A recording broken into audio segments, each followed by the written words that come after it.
Here's what's happening today. As you're aware, the topic is healthy business, healthy owner, finding the balance. I was inspired to bring this to the Entrepreneurs Network in BC after meeting a real good business person up in Terrace. He told me that he had made it through year 3 of his business. Year 1, he had a bit of support, a little bit of a boost because the self-employment program was helping foot a little bit of the living expense.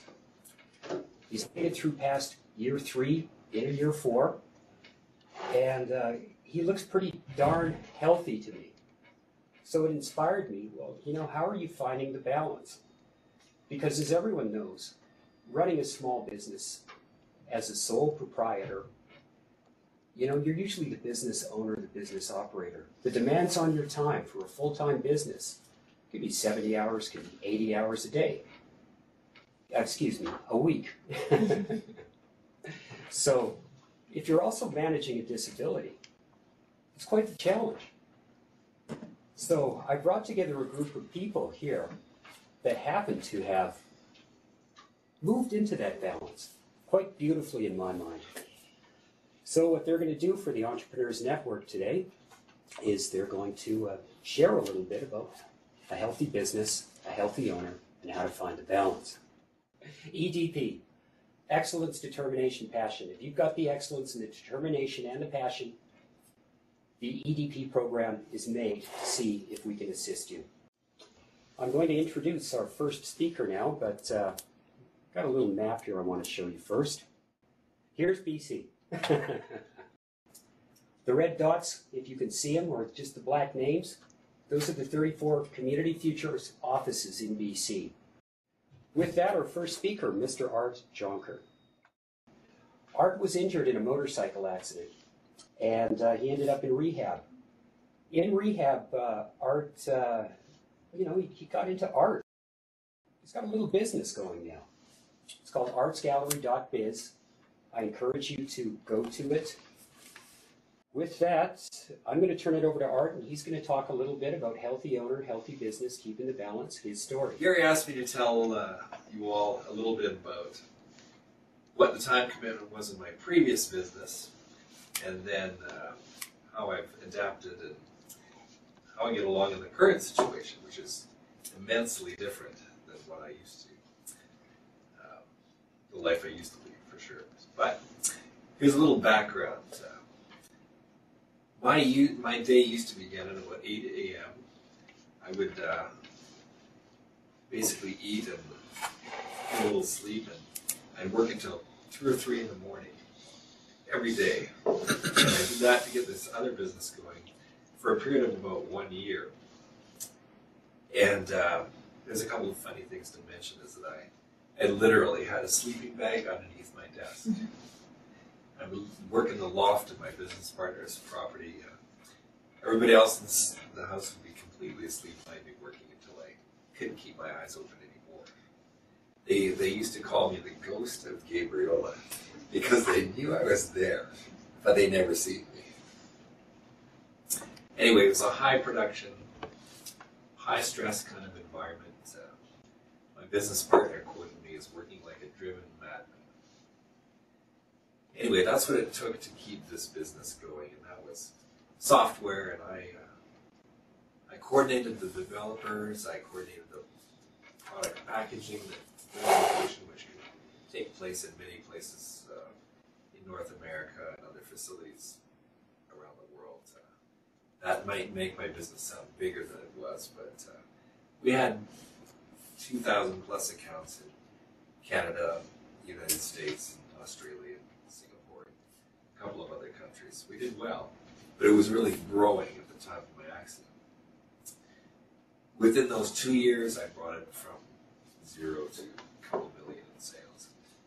That wasn't just me. In spite of all the credit Gary gives me, I had a business partner as well, but I was the guy who did all the running around, and my business partner was an older guy who provided financing and sales, and he's very good too, so I won't take all the credit. But it was a round-the-clock business. I took one Christmas holiday in 2 years and took 5 days and traveled around the country to see my relatives. I went right back to work. That's what kind of life I led, and I did it for the money. I didn't love software, but I loved running a business. I gave it everything I could. So that's life in the software business before my spinal cord injury, which is C5 quadriplegia, just for those of you, the distinction between paraplegia and quadriplegia. So, Edwin, can you turn my page, please? After my injury, well, now I get up at 7 in the morning, 7:30-ish, to start my day, which includes all the things a normal person does to take the rest of you in this room, maybe half an hour to an hour, which takes me almost all the way till time to eat lunch. I ride my exercise bike, that's an important part of my health regime. Have my lunch, and then I get ready to start my day. And kind of the factor that keeps me in low gear throughout the morning is my blood pressure. Those of you who deal with that, it's a bummer, but I pretty much have to stay calm, peaceful, relaxed, and no phone calls and heavy business meetings in the morning. It's got to all wait until afternoon. So I ride my hand cycle, I have my lunch, and then I'm ready to start my day.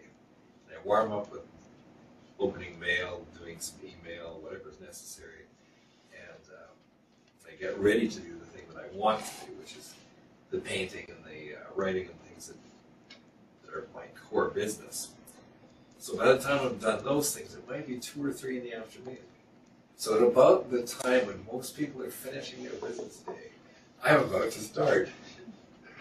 So now I go to work, and I work as hard as I can until about 6 o'clock in the evening. The days when I had just started this, my business that really started with a hobby, I would paint from about the time I could, just after noon, if possible, until I went to bed, stopping for dinner, of course. 6 or 8 hours I spent just painting. And I would paint every day, day after day after day. I was afraid that if I stopped, I might not be able to do it again. So I just kept the momentum going until I reached a point that I was confident. So,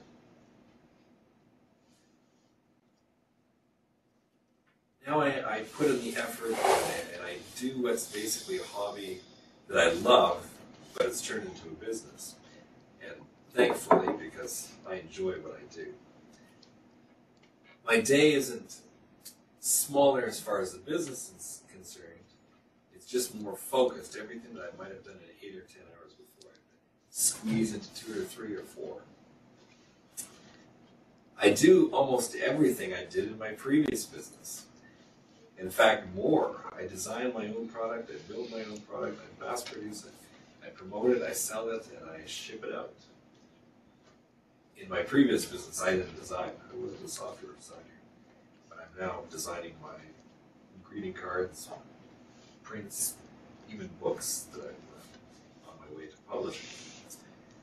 My day is actually more full than it was before because I manage my attendant care. I act as a consultant on a few different things as hobby businesses, fitness, life management, mediation and arbitration.